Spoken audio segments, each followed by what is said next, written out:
केरला में आए बाढ़ में पीड़ित लोगों का एनजीओ द्वारा की जा रही सहायता प्रदान।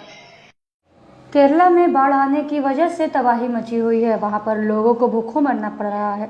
सूरत से शाही संगम एनजीओ द्वारा 1000 किलो चावल, दाल से लेकर अन्य दान का वितरण किया जा रहा है और आगे भी ये संस्था ऐसे ही कार्य करेगी। सूरत से हमारे संवाददाता जीतू सोलंकी की रिपोर्ट। जनरल सेक्रेटरी आज रोज अमरा समाजना जो युवा है हितेश पाटिल श्री साई एनजीओ द्वारा संगम एनजीओ द्वारा जे केरल पीड़ितों ने रात दरनु जो कार्य कर्યું છે આજે જે યુવા જોઈ રહ્યા છે કે ગુનાના રસ્તા પર બેરોજગારીના રસ્તા પર ભટકતા છે પણ આ યુવાએ અમારા સમાજના યુવાએ કરીને બતાવ્યું છે કે ખરેખર દેશના યુવાનોને અને સમાજના યુવાને આ પ્રેરણા લેવી જોઈએ અને જેમણે કામ કર્યું છે તે સમાજનો ગૌરવ વધાર્યું છે એથી સમાજ વતી હું એમનો ખરેખર ગૌરવપદ અને શુભેચ્છા પાઠવું છું।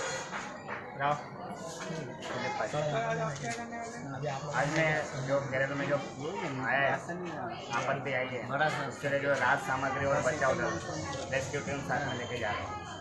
ये जो आप जा रहे हैं तो ये किसके सरकार की तरफ से जा रहे हैं आप खुद? श्री साई संगम एनजीओ की तरफ से सारी वस्तु प्रोवाइड की जा रही है।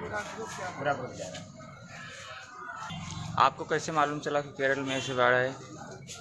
सर मीडिया में और टीवी चैनलों पे डेली का न्यूज़ आ रही है तो स्वयं सुरक्षा देने के लिए आप कितने पब्लिक के साथ जा रहे हो, अकेले जा रहे हो?